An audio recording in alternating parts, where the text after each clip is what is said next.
ఇప్పుడే జీ5 app download చేయండి. చూడండి మీ ఫేవరెట్ టీవీ షోస్ ఎప్పుడైనా ఎక్కడైనా. ఏంటి సీత అంత సీరియస్గా ఆలోచిస్తున్నావు? మా నాన్నకి ఫోన్ చేసి సూర్యబాబుని విడిపించమని అడిగానండి. నా వల్ల కాదన్నారు. నేను ఇందాకే చెప్పాను కదా సీత, అలాంటి కేసుల్లో ఎవరు ఏమీ చేయలేరు. ఎవరు సాయం చేయకపోతే మా అక్క బావల జీవితం ఏం కావాలండి? ఆలోచిస్తూ ఉంటేనే చాలా బాధగా ఉంది. చిన్నప్పటి నుంచి అక్క నేను ఎంతో ప్రేమగా కలిసిమెలిసి పెరిగాం. కష్ట సుఖాలు పంచుకున్నాం. నా కాల్లో ముళ్ళు గుచ్చుకుంటే అక్క కంట్లో నీళ్లు తిరిగేవి. అక్క కంట్లో కన్నీళ్లు చూస్తే నా కంట్లో నీళ్లు ఆగేవి కావు. ఎప్పుడూ ఒకరికొకరం తోడు నీడగా ఉండేవాళ్ళం. నేనేమైనా భయపడ్డా అక్క నాకు ధైర్యం చెప్పేది. నేను ఏడిస్తే నన్ను నవ్వించేది. అలాంటి అక్క ఇప్పుడు కష్టాల్లో ఉంటే నేను ఏమీ చేయలేకపోతున్నాను. మా అక్క ఏడిస్తే నేను చూడలేనండి. ప్లీజ్ మీరే ఏదో ఒకటి చేసి మా బావను బయటకు తీసుకురండి. మీరు తలుచుకుంటే అవుతుంది. నా వల్ల కాదు సీత, ఇది చాలా పెద్ద కేసు. ఇలాంటి కేసుల్లో బయటికి తీసుకురావాలంటే పెద్ద స్థాయిలో పరపతి ఉండాలి. పెద్ద పెద్ద పదవుల్లో ఉన్నోళ్ళు తెలిసి ఉండాలి. అలాంటి వాళ్ళు మీకు ఎవరు పరిచయం లేరా? నాకు తెలిసిన పెద్ద మనిషి మా పిన్ని మాత్రమే. పిన్నికైతే పెద్ద పెద్ద వాళ్ళతో పరిచయాలున్నాయి. పొలిటీషియన్స్, ఐఏఎస్ ఆఫీసర్స్ చాలామంది పిన్నికి తెలుసు. పిన్ని ఇన్ఫ్లుయెన్స్ ఉపయోగించి ఆ పెద్దవాళ్లతో రికమెండేషన్ చేయిస్తే సూర్య వెంటనే బయటికి రావచ్చు. మరి పిన్నినో మాట అడగమంటావా? నువ్వు అడిగితే పిన్ని కాదనదు, తప్పకుండా హెల్ప్ చేస్తుంది. అడుగు సీత. నేనంటే తనకి కోపం. నాకెందుకు సాయం చేస్తుంది? పిన్నిని నువ్వు తప్పుగా అర్థం చేసుకుంటున్నావు సీత. నువ్వంటే పిన్నికి ఏ కోపం లేదు. మీకు తెలియదండి. నేను సాయం అడిగితే ఆవిడ నన్ను హేళన చేస్తుంది, చీ కొడుతుంది, అవమానిస్తుంది. పిన్నిని అడగక ముందే అన్నీ నువ్వే ఊహించుకుంటావా?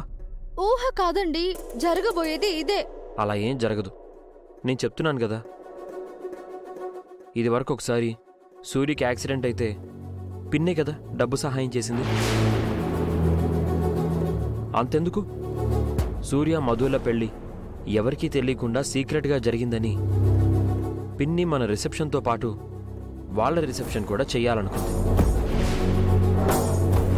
పిన్ని అంత పాజిటివ్గా ఉన్నప్పుడు నువ్వెందుకు నెగిటివ్గా ఆలోచిస్తున్నావు? ఆ రిసెప్షన్ ఉద్దేశం వేరండి. మీకు చెప్పినా అర్థం కాదు. మీ నాన్న సాయం చేయలేను అన్నారు. నా వల్ల కూడా కాదు అని చెప్తున్నాను. ఇప్పుడు పిన్ని తప్ప మధుకి సాయం చేసేవాళ్ళు ఎవరూ లేరు సీత. డ్రగ్స్ కేసు అంటే మామూలు మాటలు కాదు. అందులో ఇరుక్కుంటే పెద్ద పెద్ద వాళ్ళు కూడా బయటికి రాలేరు. ఎంతో పెద్ద ఇన్ఫ్లుయెన్స్ ఉంటే తప్ప ఆ కేసుని మేనేజ్ చేయలేరు. మీ అక్క బాధపడుతుంటే చూడలేను అని అన్నావు. మీ అక్క కోసం మా పిన్నిని ఒక మాట అడగలేవా?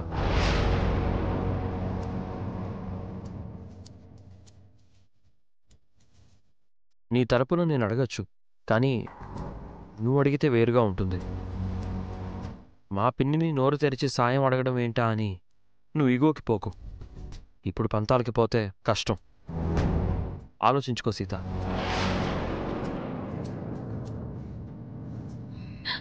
నాకేం చెయ్యాలో అర్థం కావడం లేదు. హెల్ప్ చేస్తారు అనుకున్న నాన్న వెళ్ళిపోమన్నారు. సూర్యని ఎవరు కాపాడతారు? అతని పరిస్థితుల్లో నువ్వున్నా కూడా నేనేమీ చేయలేను తల్లి. చివరికి ఇక్కడికి కూడా తగలడ్డావా? ఇలా అన్ని చోట్లకి తిరిగి నా పరువు తీయాలనుకుంటున్నావా? నన్ను మనశ్శాంతిగా ఉండనవ్వా? ఇప్పటికే మీ అల్లుడు డ్రగ్స్ కేసులో ఇరుక్కున్నాడంట కదా అని తెలిసిన వాళ్ళు తెలియని వాళ్ళు నన్ను అడుగుతున్నారు.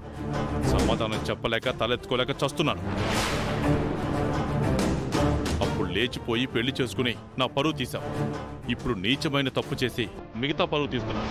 సబ్ ఇన్స్పెక్టర్గా ఇన్నేళ్ల కెరియర్లో చిన్న రిమార్క్ కూడా లేకుండా డ్యూటీ చేసిన నాకు ఈ వల్ల మొదటిసారి బురదంటుకుంది. మిస్టర్ శివకృష్ణ గారు ఆపుతారా?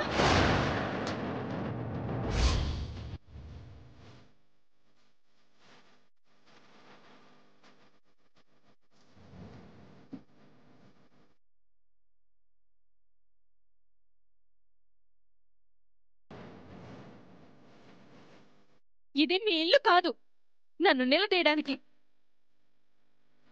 ఇక్కడ మీరు మా నాన్న కాదు, సబ్ ఇన్స్పెక్టర్.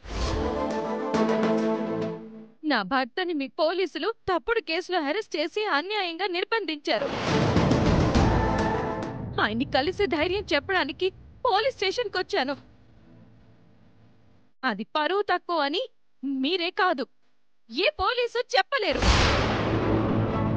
అక్రమంగా నిర్బంధించిన నా భర్తని కలవడం నా హక్కు. దాన్ని మీరు కాదనలేరు. నీ భర్త నేరం చేశాడో లేదో కోర్టు నిర్ణయిస్తుంది. అప్పటి వరకు అతను అపరాధే.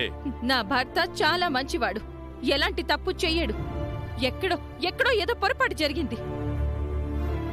మీరు మీ అధికారాన్ని చూపించకుండా ఒక తండ్రిగా, మామగా, మానవత్వంతో ఆలోచిస్తే నిజాలు మీకే తెలుస్తాయి.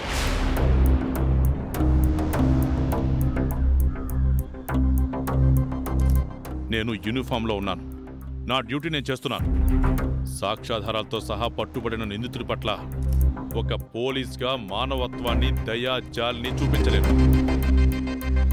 ఇప్పుడు మీకు నాకు ఎలాంటి సంబంధం లేదు. విన్నారా? ఇలాంటి తండ్రి ఎక్కడైనా ఉంటారా? కన్న కూతురొచ్చి తన భర్త గురించి అడిగితే తనకే సంబంధం లేదు అంటున్నారు. ఏ తండ్రైనా కూతురు విషయంలో ఇలా ప్రవర్తిస్తారా? నా స్టాఫ్ ముందు నన్ను ఇన్సల్ట్ చేయాలనుకుంటున్నావా? నా పరువు తీయాలని చూస్తున్నావా? మీ స్టాఫ్ ముందు మిమ్మల్ని నిలదీస్తేనే మీకు ఇంత బాధగా ఉంటే నా భర్తని మీరు ఊరందరి ముందు హెరెస్ చేసి తీసుకొచ్చారు. నాకెంత బాధగా ఉంటుంది నాన్న. కష్టాల్లో ఉన్నాను, సహాయం చేయండి నాన్న అని చేతులెత్తి దండం పెట్టాను. చీపమ్మన్నారు. నేనెంత బాధపడుంటానో నా గురించి మీరు ఆలోచించారా? సరే, తండ్రిగా నీ విషయంలో బాధగానే ఉంది, కానీ నేనేం చేయను. నీ భర్త తప్పు చేసి ఆధారాలతో సహా దొరికిపోయాడు. అలాంటి వాడిని అరెస్ట్ చేయక వదిలేయమంటావా? కావాలంటే ఒక పని చెయ్యి. అలాంటి నేరస్తుడు నీకు వద్దనుకుని వచ్చే నిన్ను మన ఇంటికి తీసుకెళ్తాను.